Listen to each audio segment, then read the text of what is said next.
오늘도 하나님이 주신 말씀 보도록 하겠습니다. 오늘 하나님이 주신 말씀 야고보서 1장 1절에서부터 8절까지입니다. 야고보서 1장 1절에서부터 8절까지 보겠습니다. 제 성경으로는 370페이지가 되겠습니다. 자, 찾으셨으면 다 함께 봉독하겠습니다.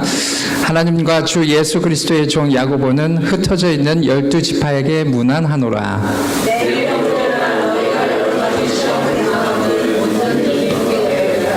이는 너희 믿음의 시련이 인내를 만들어내는 줄 너희가 알미라.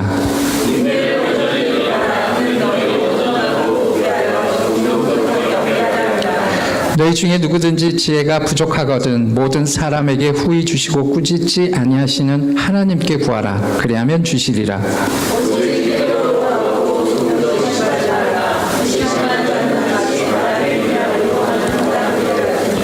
이런 사람은 무엇이든지 주께 얻기를 생각지 말라.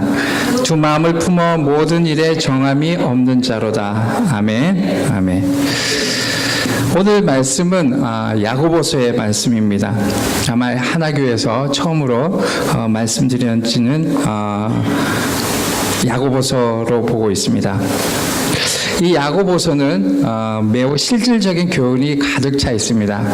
특별히 우리 신앙생활에 있어가지고 사도 바울과 야고보에 대해서 많이 언급이 되는데 사실 사도 바울은 믿음으로 우리가 구원을 받는 그 믿음에 의한 부분을 많이 강조하고요. 이 야고보는 반대로 행함을 굉장히 중요하게 여겨지는 그런 내용들이 많습니다. 두 부분 중에서 믿음이 먼저고 더 크고 아니면 행함이 더 크고 그 부분을 논하는 게 아니라 야고보는 믿음 생활 중에서도 행함을 많이 강조하는 내용들입니다. 그래서 야고보서를 이렇게 읽다 보면은 신앙생활에 있어서 우리가 조절해야 될 점, 어떤 것들을 교훈 삼아야 될 점, 혹은 내가 신앙생활하면서 이런 부분에 대해서 기준이 잘 맞지 않는다 했을 때에 야고보서의 그 권면을 가지고 많은 그 신앙생활의 권면을 받아들이면 좋은 말씀을 나눌 수가 있습니다. 그래서 특별히 야고보서는 그리스도인들이 어떻게 살아야 하는지에 대해서 심도 있게 나와 있습니다. 오늘 본문의 말씀 중에 시험을 참는 법을 비롯해서 말씀을 듣는 태도, 정욕을 제어하는 법, 쭉 야고보서의 내용 중에 혀의 재갈을 물리는 법, 하나님의 덕을 바르게 인식해야 할 필요성에 대해서 선함과 온유함 그리고 화평, 성결로서 믿음을 지켜야 할 필요성 등의 권면을 하고 있습니다. 야고보서를 기록한 목적은 특별히 오늘 1장 1절부터 8절의 말씀은 우리가 신앙생활 하며 있어가지고 시험 가운데 처한 성도들을 위로하며 여러 가지 악행을 경계하고 실천적인 행동이 수반되지 않는 신앙은 거짓 신앙이라고 이야기하고 있습니다. 그래서 공동체의 질서와 윤리를 제시하고 있습니다. 우리 신앙생활 여러 부분들에 대해서 많이 나타나는데 우리가 이렇게 시험 들었다, 시험 받았다, 시험을 받았을 때 우리가 느껴지는 그 감성이라든지 우리가 신앙생활을 하다 보면은 그 부분에 대해서 자유함이 참 없습니다. 그래서 특별히 야고보서 오늘 1장 1절의 말씀 보면은 시험에 대해서 나옵니다. 그리고 신앙생활에 있어서 시험을 좀 안 당했으면 좋겠고 시험이란 관문을 통과 안 했으면 좋겠는데 꼭 일어나는 일이기 때문입니다. 성경에는 우리가 잘 아는 야고보가 두 명이 있습니다. 오늘 야고보서에 나오는 이 야고보란 이름을 성경에는 두 사람이 있습니다. 한 사람은 예수님의 제자인 야고보, 또 한 사람은 예수님의 동생인 야고보, 이렇게 두 사람이 나와 있습니다. 그런데 오늘 이 야고보를 쓴 사람은 예수님의 동생 야고보가 쓴 내용입니다. 이 편지의 수신자는 흩어져 있는 12지파 유대인들을 향해서 쓴 글입니다. 다시 말해서 신앙의 그 확신을 갖고 있는 유대인들이 환경에 의해서 여러 가지 지방으로 흩어져 살게 되었어요. 그래서 그 믿는 유대인들에게 권면하는 내용입니다. 즉 다시 말해서 지금 그 여기에 있는 우리 믿음의 사람들도 사실 고국을 떠나서 피해서 또 다른 어떤 연유를 통해서 미국에 와서 신앙생활을 하잖아요. 그래서 그런 사람들을 위해서 지금 권면하고 있는 내용이라고 보시면 되겠습니다. 야고보도 처음에는 예수님의 제자가 아니었어요. 처음에는 비록 예수님의 동생이었지만, 그러나 예수님이 부활하신 후에 야고보는 그분의 부활한 몸을 본 사람 중에 한 명이 되었습니다. 이후에 야고보는 사도가 되었고, 초기 기독교 제자들에게 따르면 그는 예루살렘에서 교회의 첫 번째 감독이 되었다고 합니다. 그래서 교회의 지도자로서 그는 예루살렘에서 존경받는 그러한 인물이 되었습니다. 야고보가 예수님과 형제 관계라는 점을 볼 때에 그가 교회 내에서 영향력을 크게 미쳤을 것인데는 의심의 여지가 없지만, 그는 자신을 예수님의 형제가 아니라 주님의 종이라고 소개를 합니다. 1절에 보면 하나님과 주 예수 그리스도의 종 야고보는 흩어져 있는 12지파에게 문안하노라. 오늘 본문의 야고보서는 당시 이스라엘의 그 간접적인 내용들을 많이 알려줍니다. 이때 이스라엘의 그 환경적으로 굉장히 좋지 않은 시대적 분위기가 있었습니다. 아주 극심한 빈부 차이가 있었고요. 극단적인 또 무력 투쟁이 넘쳐났습니다. 그래서 영주주의가 많이 발생이 됐습니다. 영주주의라는 것은 쉽게 말해서 육체는 아무것도 아니고 영적인 부분만 강조하는 그런 사상주의입니다. 그래서 어떤 사람들은 우리가 영으로서 이야기해야 되고 하나님의 어떤 영감을 받아야 되고 영적인 부분만 강조하는 그런 부분에 영지주의적 이런 부분들을 우리가 소위 말해서 이단이라고 할 수가 있거든요. 그래서 그런 사람들이 많이 득세하고, 그리고 교회를 핍박하는 사람들이 많았어요. 그래서 교회 다니는 게 좀 쉽지 않았던 그런 시대적인 배경이 있었습니다. 그래서 그는 복음을 전하면서도 특별히 야고보는 복음을 전했을 때 우리가 그 부분적으로 내용의 그 목표가 있는데, 야고보는 특별히 가난한 자들의 구제를 위해서 힘썼습니다. 그리고 부정으로 착복하던 부자들, 그리고 무력으로 정치적 야망이나 하나님의 나라를 꿈꾸었던 과격한 열심당원들과 종교적 불의와 부패로 가득 차 있었던 그 제사장들이라든지 바리새인들을 향해서 이렇게 독서를 이렇게 일삼게 날렸어요. 너희들이 신앙생활 잘 못한다. 너희들의 일들이 바르게 못하고 있다고 이렇게 하니까 어떻게 해서 야고보는 굉장히 핍박도 많이 받고 미움도 많이 받게 되었어요. 그래서 결국에는 야고보는 종교 지도자들을 통해서 나중에 돌에 맞아 죽는 그런 그 최후를 맞게 됩니다. 그만큼 야고보는 믿음에 대해서 굉장히 하나님의 그 말씀을 제대로 전하고 그 어떤 환경에 있어서 굴하지 않고 표현했던 그런 사람입니다. 무엇보다도 야고보는 그가 살아있는 동안에 복음을 전하면서 그 삶 속에 가난한 자, 아까 말씀드렸다시피 소외된 자, 그리고 약한 자를 혼신의 힘으로 도왔다고 합니다. 특히 가난이나 핍박, 그리고 절망의 자리, 신앙의 핍박을 피하여 멀리 이국 땅으로 도망하여 온 그곳의 자유를 누리고 사는 그 모든 디아스포라라 그러죠. 모든 그 믿음의 신앙을 찾아서 각지 세계적으로 흩어져 사는 그런 사람들에게 야고보가 편지를 쓰는 내용입니다. 야고보는 신앙의 핍박, 자유, 가난과 고난을 역경으로부터 자유를 떠났지만 그들의 삶이 마냥 행복하지는 않았다고 이야기를 하고 있습니다. 그래서 1절에 먼저 문안을 합니다. 하나님과 주 예수 그리스도의 종 야고보는 흩어져 있는 12지파에게 문안하노라. 여기서 흩어져 있는 12지파라는 말은 우리같이 믿음의 신앙을 쫓아서 세계 각지에 사는 사람들로 이야기하고 있습니다. 2절에 뭐라고 그랬냐면 내 형제들아 너희가 여러 가지 시험을 당하거든 온전히 기쁘게 여기라. 시험 당하면 기쁘게 여기는 사람이 있어요? 잘 없죠. 시험 당함을 기쁘게 여기는 것을 쉽게 느끼지는 못할 것 같습니다. 오늘 야고보가 너희가 여러 가지 시험을 당하거든 온전히 기쁘게 여기라. 계속해서 말씀 가운데 왜 온전히 기쁘게 여겨야 되는지 이야기를 하고 있습니다.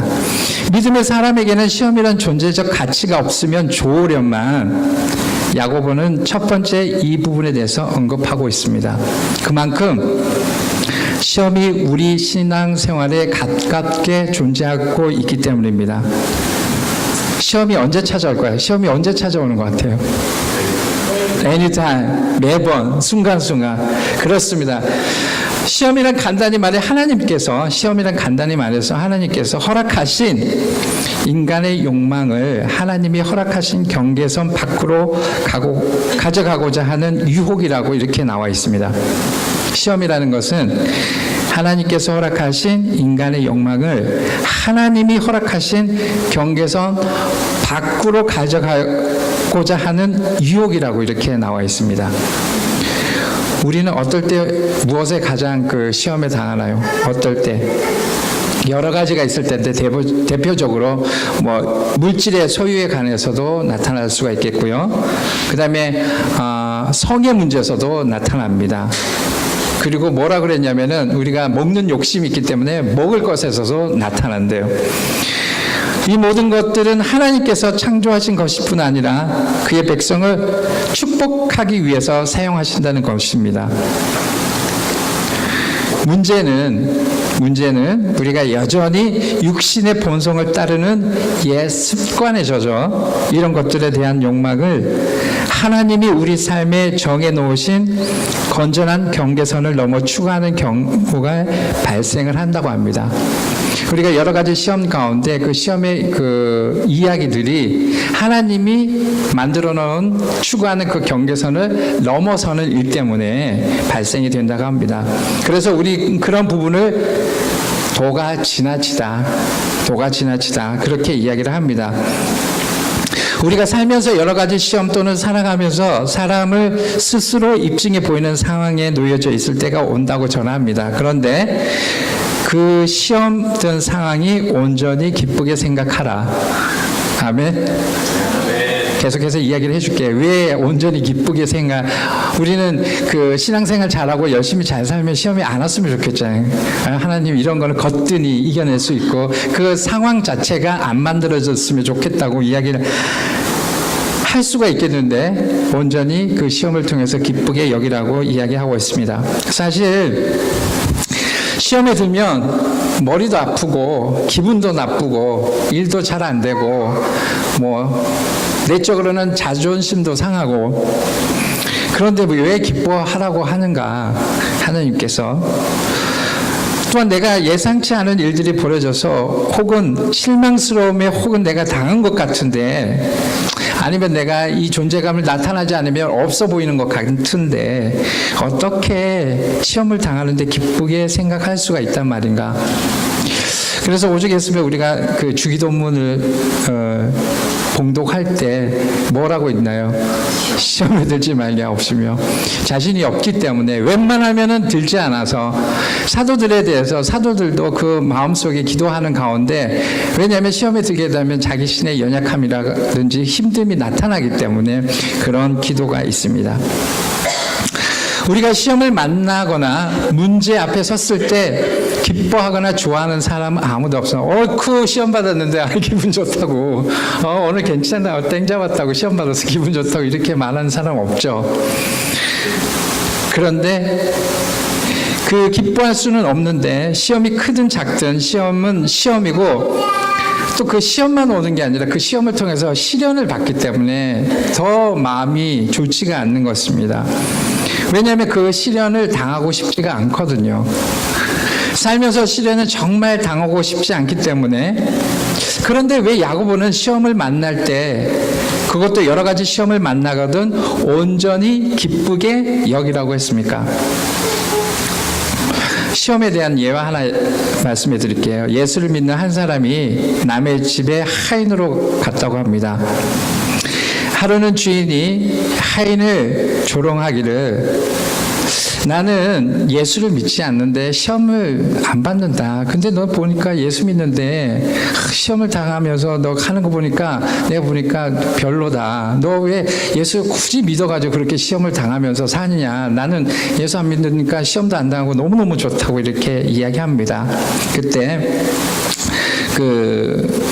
하인이 이렇게 이야기합니다. 주인님, 노하지 말고 들어주십시오. 가령 말입니다. 사냥을 하다가 총을 사슴 2마리를 봤어요. 사슴 2마리를 봤는데 총을 쐈는데 사슴 1마리는 그대로 잡아서 죽었어요. 1마리는 다리에 맞고 피를 흘리면서 도망갑니다. 그래서 이 하인이 주인에게 물어봅니다. 그렇다면 2마리 중에 어느 사슴을 쫓아가냐고. 그러니까 주인이 이렇게 이야기합니다. 어차피 1마리는 죽었으니까 내가 잡을 수가 있으니까 그 다리를 쏜 사슴을 쫓아가서 잡지 않겠느냐 이렇게 이야기합니다. 그러자 하인이 말합니다. 옳습니다. 그와 마찬가지로 시험이 없는 것은 영원히 죽어 마귀의 것이 되어버렸으므로 내버려 두기 때문입니다. 다시 말하자면 어차피 하나님 뜻 가운데 있는데 우리가 그 시험을 통해서 마귀는 계속해서 우리의 그 환경을 열어준다는 것입니다. 그래서 마귀가 어차피 시험을 안 줘도 될 사람은 주지 않는다는 얘기예요. 그래서 하나님한테 가까이 가면 갈수록 오히려 마귀가 더 시험을 준다는 얘기입니다. 그래서 마귀가 이를 방해하여 자기 수하에 넣으려고 온갖 노력을 다하니 시험을 당하는 것입니다.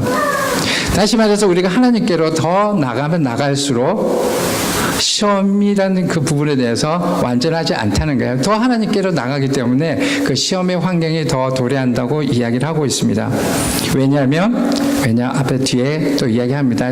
시험이 주는 우리의 하나님이 주신 은혜가 있기 때문입니다. 그게 없었으면 하나님께서 그렇지 우리 시험 하나도 주지 말아야지 우리 믿는 우리 성도들한테 그런 어려운 시련을 허락하지 않겠다고 이야기해 주겠지만은 오늘 본문을 통해서 3절에 있습니다. 이는 너희 믿음의 시련이 인내를 만들어내는 줄 너희가 알미라. 다시 말한다면 내가 가고 있는 믿음을 통하여 인내를 갖고 입증해야 하는 것임을 너는 알고 있다는 말입니다. 시험이나 시련을 맞이했을 때 우리는 그리스도인들은 하나님께 불평하는 시간이 아니라 하나님께 영광, 하나님을 향해 믿음의 세상 사람들에게 굳건하게 하기에 있음을 보여줄 기회라는 것입니다. 그래서 다시 말해서 우리가 시험을 딱 들었을 때는 이 시험을 통해서 하나님께 영광을 돌릴 수 있는 시간, 하나님께 더 큰 은혜를 내가 취할 수 있는 시간이라고 생각을 하라고 이야기하고 있습니다. 세상 사람들처럼 시험 앞에서 절망 앞에서 넘어지거나 삶을 포기하거나 도망하는 것이 아니라 하나님의 사람들은 시험과 시련 앞에서 자신의 믿음을 당당하게 검증할 수 있는 시간이라는 것입니다. 믿음을 드러낼 기회와 도리어 하나님과 세상 앞에서 자리에 놓여진 것입니다. 제가 이 본문 말씀을 묵상하면서 우리 시험 당했을 때에 나타나는 그 감정이라든지 표현을 참 숨기기가 어려워요. 그렇지 않습니까? 시험 당했을 때 이게 참고 그러지만은 그러면서 왜 그런 그 부분에 대해서 일단은 시험 당했을 때 어려운 환경에 왔을 때 내가 생각지도 않은 그런 불만적인 요소가 왔을 때에 이 감성을 그 추스리 넣고 이거를 그 캄하게 만드는 게 내가 어렵더라고요. 그래서 이렇게 보니까 요즘에 사회적으로 굉장히 회자가 되고 있는 그 대한항공 사건 있죠. 대한항공. 요즘에 누구 때문에 일이 많아요? 조현민 그 셋째 딸이 그 대한항공 전무로 일하는데 그 하청업체하고 이제 하다가 뭐 일이 잘 안 되겠죠. 근데 거기서 바로 부하 직원도 아닌데 그 하청업체 사람들한테 막 물컵도 집어 던지는 사건, 그 다음에 크게 욕설을 하는 이야기, 그게 셋째 딸 그 조현민이었어요. 그리고 그 전에 또 무슨 사건이 있었어요? 땅콩 회항 사건이 있었어요. 오죽 했으면 자기가 마음에 안 든다고 막 비행기가 이륙하는데 다시 백해가지고 내려지는 사건. 그리고 그 위에 또 오빠가 있었어요. 오빠 음주운전에다가 여러 가지 더 위에 가니까 그런 분위기 구조가 아버님도 그렇고 나중에는 이제 결국에는 그 집에 사는 집사가 또 이렇게 그 이야기를 뉴스의 거리로 나왔는데 그 어머니가 보통이 아니라고 나오더라고요. 그래서 이렇게 쭉 살펴보니까 그런 사람들의 그 나타나고 있는 성격 장애가 분노 조절 장애가 있다고 이렇게 나와 있습니다. 무슨 얘기냐면 우리가 시험을 당했을 때 가장 우리가 이 부분에 대해서 감정을 조절할 수 있는 그런 능력이 굉장히 중요하구나. 정말 내가 어떤 그 시험을 당했을 때 환경이 안 좋았을 때 내 마음속에 있는 그 성격을 컨트롤하지 못한다는 것은 굉장히 많은 악행과 어려움을 동반한다는 것입니다. 그래서 나만 그러는 게 아니라 다른 주변 사람들도 그런 영향을 미칠 수가 있다는 것입니다. 그래서 오늘 그 시험 앞에서 우리가 할 수 있는 그런 부분에 대해서 감정 수위가 조절이 안 될 때 우리 또한 그런 일을 나타낼 수가 있다는 것입니다.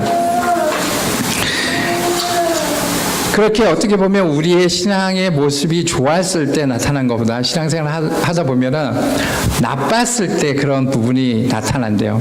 좋았을 때는 모든 것이 좀 예쁘게 보이고 하하호 웃고 이랬는데 우리가 그 신앙의 모습이 나빴을 때 그런 부분들이 많이 나타난다고 합니다.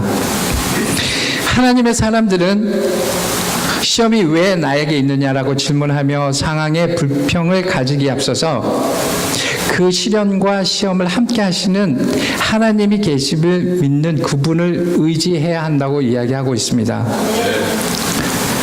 그분의 지혜를 간구하고 그분의 도우심을 바랄 때 온전히 기쁘게 여기고 내가 지금까지 신앙생활을 잘 하고 있는가 아닌가를 알 수 있다는 것입니다.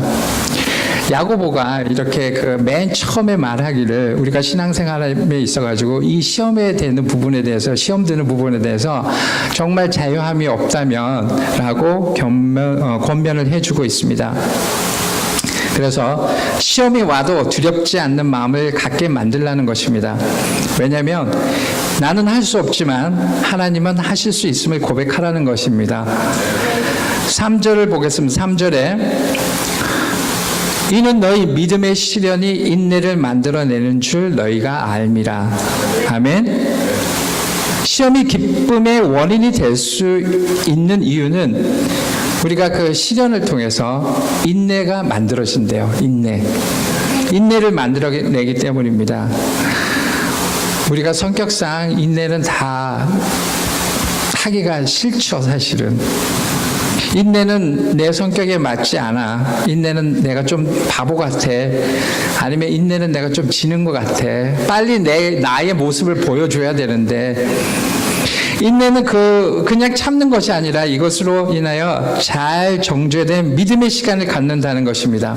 그러니까 인내를 할 때에 또 어떤 그 오기성이라든지 그런 마음으로 하는 게 아니라 정말 참 마음으로 기다릴 수 알고. 그래서 저 되게 보기에 좀 성격 괜찮은 것 같이 보이지 않아요? 되게 화도 안 날 것 같고 그렇게 보이죠. 그렇지 않다니까요. 그래서 제가 이런 부분에서 이제 훈련하는 게 뭐를 훈련하냐면은 무슨 일이 꼭 발생했을 때 바로 대답을 하면은 분명히 화가 일어나더라고요. 그러니까 1시간을 지나자. 1시간을 지나는데 그게 안 된다? 그러면 한나절을 지나자. 한나절이 안 된다 그러면 하루를 지나자. 어떤 그 사건에 있어가지고 그 연습을 마음속으로 합니다. 그래서 그 순간하고 그 시간을 피하면은 그 다음에 훨씬 좋은 결과를 가져올 수가 있는데 바로바로 내가 그거를 행했을 때는 굉장히 역효과가 일어나고 내가 갖고자 하는 그런 선한 마음이 있더라도 다른 방법으로 표현이 되더라고요. 그래서 저 나름대로 이제 이 훈련을 하는 거예요. 1시간을 지나자, 아니면은 반나절을 지나자, 아니면 하루를 지나자, 아니면 일주일 그때 상황에 맞춰서.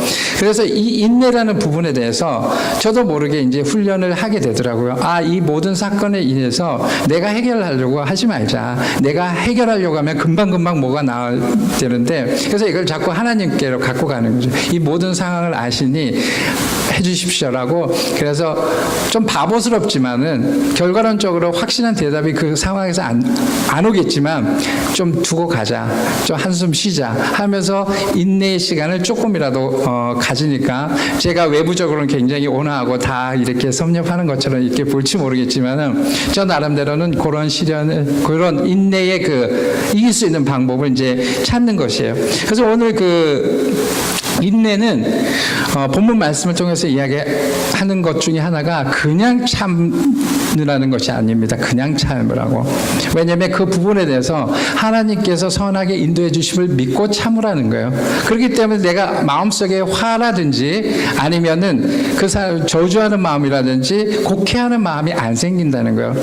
그냥 참게 되면은 용서할 수 없는 쓰라린 내 마음속에 그 응어리가 지기 때문에 그런 부분을 자꾸 하나님께로 갖고 가면서 내가 할 수 없으니까, 하지 않으니까. 그래서 하나님은 그 말씀 속에 너희의 미련이 시련을 통해서 분명히 있을 텐데, 시험을 통해서 시련이 찾아올 텐데, 시련이 찾아올 때 그 시련을 통해서 인내를 만들어내라고 이야기하고 있습니다. 근데 인내하는 그 과정들이 그냥 꾹 참는 것이 아니라 그의 사건들을 하나님께 내어드리며 하나님이 해결해 주시기를 기다리며 선한 마음으로 인내를 하라는 이야기입니다.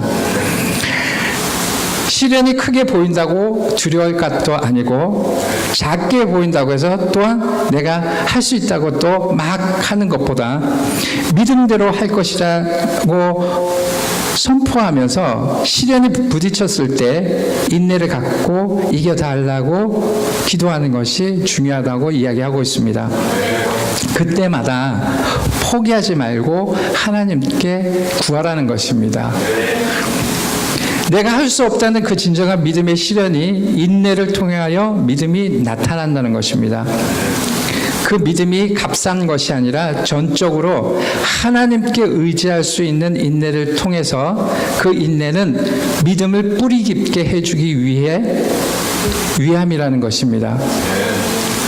우리 삶 가운데 너무 또 빨리 포기하지는 않은지, 분명 기도하면서 새로 일을 시작했는데 조금만 어려워지면 포기를 한다든지, 다른 것을 찾는다든지, 또 요즘 사람들은 어렵고 힘든 것을 많이 하기 싫다고 하죠. 남보다 더 열심히 안 하면서 빨리 성공하기를 바라는 마음도 여기에 있지 않은가 합니다. 그래서 4절을 보면 인내를 온전히 이루라. 이는 너희로 온전하고 구비하여 조금도 부족함이 없게 하려 함이라. 아멘. 우리가 사회적으로 봤을 때는 그 인내라는 부분이 굉장히 바보스럽고 어처구니가 없고 좀 느리고 그렇게 보일 수는 있지만은, 하나님께서 우리에게 권면하는 그 말씀은 그 인내를 통해서 우리가 더 풍성하게 얻고자 하는 것을 주신다는 것입니다. 상황에 따라서 하나님을 향한 소망이 끊어지면 그 사람의 믿음이 굳건하다 말할 수 없습니다. 그래서 믿음이 적은 자들은 환경에 따라 신앙생활이 왔다 갔다 한다는 것입니다. 믿음이 없으니까 인내도 없는 것입니다. 그런데 인내는 어디에서 만들어질까요? 그 인내는 그 모든 것의 인내는 그 믿음에서 만들어진다는 것입니다. 그것은 사람에게 나오는 것은 한계가 있음을 분명히 이야기하고 있습니다. 야고보도 너희가 인내를 갖는다는 건 너무너무 힘든 일이야. 그때마다 주어진 그 상황 속에서 인내를 한다는 것은 분명히 너무 힘들다고 이야기하고 있습니다. 그런데 하나님과 관계성에서 오는 그 인내는 절대 헛된 시간의 허비가 아니라는 것입니다. 우리가 그 인내를 가지려고 할 때에 나의 생각과 나의 환경적인 요소를 들어가는 것이 아니라 전적으로 하나님한테 맡기면서 기도하면서 기다리는 그 시간이 절대 결코 헛된 시간이 아니라는 것입니다. 그 인내함으로 해서 내 모습을 내려놓고 믿음으로 기다릴 수 있는 그 소망의 인내는 결국 온전함으로 부족함이 없게 해주신다는 것입니다.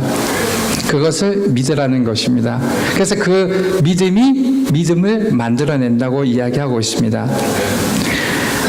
내 삶의 환경과 사건들을 하나님께 내어드리며 말씀 가운데 적용하며 기다릴 수 있는 인내를 기다리라는 것입니다. 그 인내의 시간이 절대 값싸지가 않다고 이야기하고 있습니다. 절대. 그 인내를 통해서 뭐가 만들어지겠어요? 전적으로 하나님께 의지하는 그 마음이 생긴다는 것입니다. 우리가 인내할 때 금방금방 하나님이 응답을 주시고 상황이라든지 환경이 바뀌어지고 아니면 금방 내가 이루고자 했던 일들이 만들어지는 것이 아니라 그렇게 안 되지만 그 환경을 통해서 하나님께서 이루고자 하는 그 값싼 인내의 열매를 만들어낼 수 있다는 것입니다. 그렇기 때문에 그 인내가 결코 사람들은 잘 알지 못하지만 하나님은 그걸 알고 있다는 것입니다. 그래서 그 인내의 시간이 또한 즐겁고 힘들지 않다는 것입니다. 우리가 그 신앙생활을 하는 가운데에 이러이러한 훈련이 있는데 사람들이 다 몰라줘도 누가 알아주면 할 수 있나요? 하나님이 알아주면 할 수 있다는 거예요. 내가 어떤 사회생활을 할 때 나는 되게 열심히 했는데 정말 그 주변에는 못 알아줘. 얼마나 서운하겠어요. 근데 그분은 알고 계시다는 거예요. 그렇기 때문에 우리가 그런 부분에 대해서 너무 서운하고 기죽일 필요가 없다는 겁니다.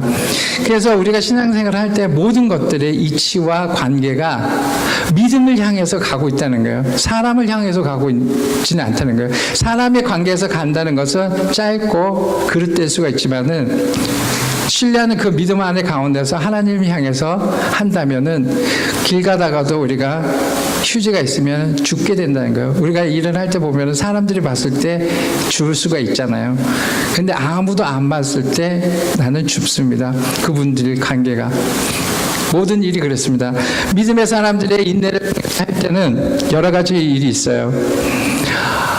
우리가 가장 믿음의 그 인내를 구하는 부분들이 일적인 요소에도 굉장히 많죠. 이 부분에 대해서 정말 믿음으로서 정확하게 해야 되는지 안 해야 되는지 우리가 사람의 눈은 피할 수 있지만은 그분은 다 그걸 보고 계신다는 것입니다.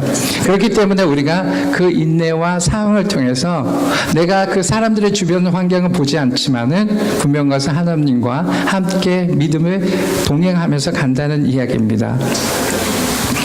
5절에 이렇게 말합니다. 너희 중에 누구든지 지혜가 부족하거든 모든 사람에게 후히 주시고 가이드라인이 아니죠. 그렇기 때문에 너희든 누구든지 지혜가 부족하거든 모든 사람에게 후히 주시고 꾸짖지 아니하시는 하나님께 구하라고 이야기하고 있습니다. 야고보서의 둘째 단락은 지혜를 다루는 것으로 나갑니다. 그래서 이 단락은 다음과 같이 시작합니다. 너희 중에 누구든지 지혜가 부족하거든. 여기에 말하는 지혜는 일반적인 지혜가 아닙니다. 야고보는 지혜에 관해서 자세히 언급하면서 지혜는 두 종류의 지혜가 있다고 합니다. 첫 번째 종류는 진리를 거스르는 지혜가 있다고 합니다. 이러한 지혜는 세상적이고 정욕적이고 마귀적인 지혜. 우리가 삶을 통해서 이렇게 보면은 사람들이 그 사는 방법들이 굉장히 사회성 있게 사는 지혜가 있어요. 무슨 얘기냐면 내가 직장 생활을 하다 보면은 진급을 하고 싶죠. 진급을 하고 싶은데 진급하는 그 과정이 어떠한 그 상황이 있던지 간에 진급을 하면은 되는 그 목적적인 지혜가 있다는 거예요. 내가 불법을 행하든지 다른 사람을 무시해서라든지 어떻게 해서라든지 사회적인 그런 지혜를 통해서 올라가는 그런 지혜. 두 번째는 위로부터 나는 지혜가 있다는 것입니다. 그 지혜는 선결과 화평과 관용과 양순과 긍휼과 선한 열매를 가득 담은 지혜가 있다고 합니다. 그러니까 성도는 위로부터 난 지혜가 있어야 된다고 이야기하고 있습니다. 그렇기 때문에 우리가 그 신앙생활에 있어가지고 가장 우리가 모순되는 부분들이 믿지 않는 사람들이 사회생활하면서 이렇게 보면은 교회는 분명히 다르는데 믿지 않는 사람이나 믿는 사람이 똑같다는 거예요. 똑같다는 거. 두 분 다 같이 지혜를 공유함에 있어가지고 세상적인 지혜를 구하는 건지 정말 하나님 위에서 오는 지혜를 구하는 건지 분명하게 야고보서는 이야기를 하고 있습니다. 우리가 가지고 있는 지혜는 항상 불완전한 것입니다. 온전한 인내를 이룰 수 없을 뿐만 아니라 우리의 생각은 이성이 잘못된 길로 빠지기 쉽습니다. 그래서 우리가 인내를 구할 때에 세상적인 인내는 금방금방 없어 보일 수가 있어요. 금방 내가 그때 발빠르게 대처를 하거든요. 그렇기 때문에 인내는 금방 해결, 일에 대해서는 해결을 빨리 올 수가 있어요. 그래서 인내의 시간이 없어 보일 수가 있고 그렇게 일을 빨리 처리하는 것 같아는 결국에 하나님께서 오는 그 지혜를 통하지 않으면은 불완전하다는 얘기입니다. 그래서 결국에는 그런 지혜는 관용이라든지 양순이라든지 긍휼과 선한 열매를 거두지 못한다는 얘기입니다. 하나님께로부터 오는 지혜는 과학적인 지식이 아니고 경험이라든지 그런 사회적인 연륜으로서 오는 게 아닌 것입니다. 하나님의 뜻을 깨달아서 그리스도인으로서 의로운 생활을 하도록 한다는 것입니다. 의로운 생활. 그 지혜를 잘 구했던 솔로몬 왕처럼 지혜를 통해서 그리스도인은 시험이 올 때 이를 적절하게 대처할 수 있게 된다는 것입니다. 하나님은 간구하는 자에게 결코 인색하지 않고 풍성하게 주신다고 말씀하고 있습니다. 본문에서 하나님의 성품이 잘 나타나고 있습니다. 구하는 자에게 후히 주신다고 하십니다. 후히 주신다요. 하나님께 번번이 기도하면서 번거롭게 한다고 해도 결코 책망하지 않는 분이시고 간절한 기도에 항상 관대하게 응답하신다는 것입니다. 내가 생각했던 것보다 더 좋은 것으로 응답해 주신다는 것입니다. 모든 사람에게 그렇게 하신다는 것을 기도하는 모든 자라는 것입니다. 6절 보겠습니다. 오직 믿음으로 구하고 조금도 의심하지 말라. 의심하는 자는 바람에 밀려 요동하는 바다 물결 같으니. 우리가 신앙생활 하면서 하나님께 구하는 기도를 많이 하게 됩니다. 많이 기도하는 가운데 응답받는 기도는 믿음으로 하는 것입니다. 그 믿음은 지혜를 구하는 그리스도인들에게 하나님께서 반드시 응답해 주신다는 약속을 확신하고 신뢰하는 것입니다. 우리가 기도함에 있어가지고 하나님께서 응답을 주신다는 그 믿음이 없다면은 두 마음을 가진 자라고 이야기하고 있습니다. 그래서 성도들은 기도하기 전에 먼저 하나님의 약속에 대한 신뢰가 먼저 있어야 된다고 말하고 있습니다. 하나님께서 확실하게 응답해 주신다. 그런데 그 응답의 시간이 때로는 빠를 수도 있고 길 수도 있지만은 분명한 것은 하나님께서 응답을 주신다는 것입니다. 그것을 믿고 나간다는 것입니다. 마태복음 7장 7절에서 8절은 우리가 잘 알고 있습니다. 구하라 주실 것이요 찾으라 찾을 것이요 두드리라 문이 열릴 것이니. 끝까지 포기하지 않고 구하라는 것입니다. 응답 받을 때까지 말입니다. 그 믿음을 갖고 출발하고 끝까지 나아가라고 이야기하고 있습니다.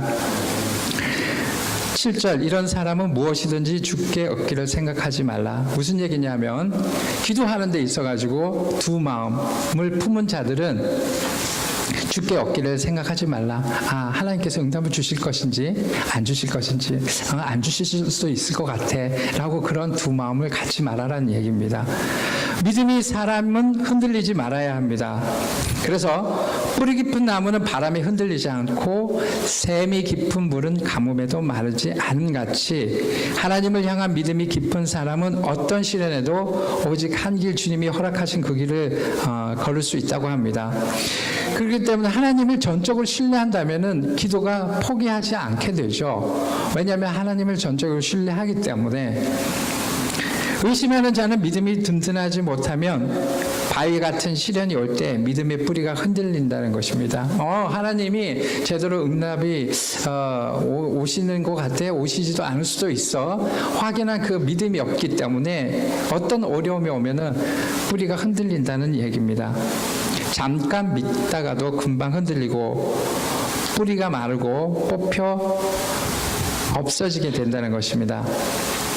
그래서 자신이 처한 시련의 상황을 견디지 못하는 것은 믿음이 부족함을 깨닫지 못하고 그러다 보니까 상황에 불평만 하게 되죠. 믿음의 멸망이 닥쳐온다고 말씀하고 있습니다. 고린도전서 10장 10절에 사도 바울은 이렇게 경고하고 있습니다. 저희 중에 어떤 이들이 원망하다가 멸망시키는 자에게 멸망하였나니 너희는 저와 같이 원망하지 말라. 원망하는 자는 멸망한다고 전하고 있습니다. 그러니까 우리가 시험이 찾아올 때, 어려움이 찾아올 때 원망해서 달라지는 것은 하나도 없다는 얘기입니다.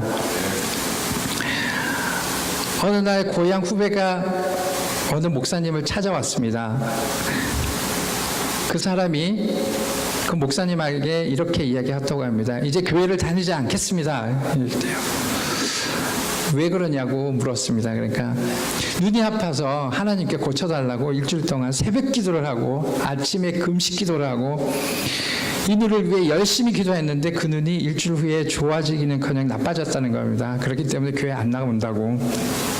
그래서 더 이상 교회를 다니지 않겠다고 했습니다. 그러니까 그 목사님이 잘 됐다고 그냥 그만 교회 안 나와도 된다고 그렇게 이야기했대요. 그러니까 이 후배가 더 화가 나가지고 아니 교회를 나온다 그러면은 그렇게 이야기하면 어떻겠냐고 이러시냐고 놀란 표정으로 이야기했다고 합니다. 그러면서 그 목사님이 이렇게 바꿔서 이야기했대요. 의처증 환자 이야기를 비유로 설명했다고 합니다. 의처증 환자와 결혼을 하면 결혼하는 날부터 신혼이 아니라 감옥이 됩니다. 남편이 회사에 나가서 5분마다 전화를 하고 부인이 집에 있는지 없는지를 확인을 한다고 합니다. 이런 부인은 마음을 놓고 목욕도 할 수도 없고 언제나 전화기를 붙잡고 있어야 한다고 합니다. 급기야 의처증이 심한 남편은 부인을 믿지 못하여 출근하면서 대문을 잠그고 나간다고 합니다. 남편과 같이 길을 걸어가다가 동네 아저씨를 만나 인사라도 하면 부인에게 남편이 저 남자 몇 번 만났느냐고 따진다고 합니다. 약국에 들어가서 약사 아저씨에게 쳐다보면 돌아오는 길에 남편이 부인에게 당신 그 남자에게 보내는 눈길이 예사롭지가 않아 하며 쏘아붙인다고 합니다. 이런 남편과 같이 살 수가 있을까요? 못 살겠죠. 우리가 신앙생활을 한다는 것은 주님과 결혼 생활을 한다는 것과 똑같이 이야기하고 있습니다. 그래서 우리는 예수님의 모든 성별에 관계없이 신부라고 하죠. 주님과 한번 결혼을 했으면 우리가 주님 안에서 한번 믿음으로 시작을 했으면은 주님이 살아계신 것에 대해서 더 이상 의심하지 말아야 된다고 이야기하고 있습니다. 그렇게 해석해서 의심한다는 것은 이 의처증 남편처럼 그렇게 사는 것과 같다는 얘기입니다. 기도해서 아픈 눈이 나으면 주님이 계시고 눈이 낫지 않으면 주님이 안 계신다고 생각하는 것은 믿음이 아니라는 것입니다. 한번 주님을 믿었으면 눈이 났든지 안 났든지 관계없이 주님을 믿어야 정말 주님과 결혼한 사람이기 때문입니다. 우리가 주님을 믿는다면 나의 기도의 응답과 관계없이 언제나 주님을 믿어야 한다는 것입니다. 주님을 믿는 가장 큰 이유가 있죠. 가장 큰 이유는 그분이 예수 그리스도께서 나를 위해서 십자가를 못 박혀 죽으셨기 때문입니다. 그 모든 것이 한 가지로 함축되어서 우리가 기도 응답을 만약에 그렇게 기도함에 불구하고 받지 못한다고 하더라도 그렇게 의처증 환자처럼 내가 교회에 나오지 않고 환경이 어렵다고 해서 교회에 나오지 않고 믿지 않는다는 것은 우리의 믿음의 본질적인 부분이 흐트러졌다고 생각하시면 된다는 것입니다. 나는 태양이 빛나지 않을 때에도 태양이 있음을 믿는다. 우리는 하나님께서 항상 주시는 꼴을 주시고 먹을 거를 주시고 이렇게 환경을 허락해 주시는데도 불구하고 내가 목적한 바가 이루지가 않으면 하나님이 안 계시네, 예수님이 안 계시네, 나와 함께 하시지 않네, 이렇게 불평하는 경우가 많다는 것입니다. 항상 태양은 떠 있는데 햇볕이 있을 때만 태양이 있는 것 같고 밤에는 태양이 없다고 생각하는 그 부분과 같다는 얘기입니다. 하나님이 침묵을 지키실 때도 하나님이 계심을 믿습니까? 계십니다. 무슨 일을 만나든지 하나님을 믿고 사는 그 사람은 하나님을 기쁘게 하는 자라고 이야기하고 있습니다. 그래서 믿음이 없이는 하나님을 기쁘시게 못한다고 이야기하고 있습니다. 8절에 두 마음을 품어 모든 일에 정함이 없는 자로다. 믿음의 사람들이 살면서 세상의 바란 쪽, 교회의 바란 쪽, 이쪽 저쪽도 아닌 그 두 마음을 갖고 있지는 않죠.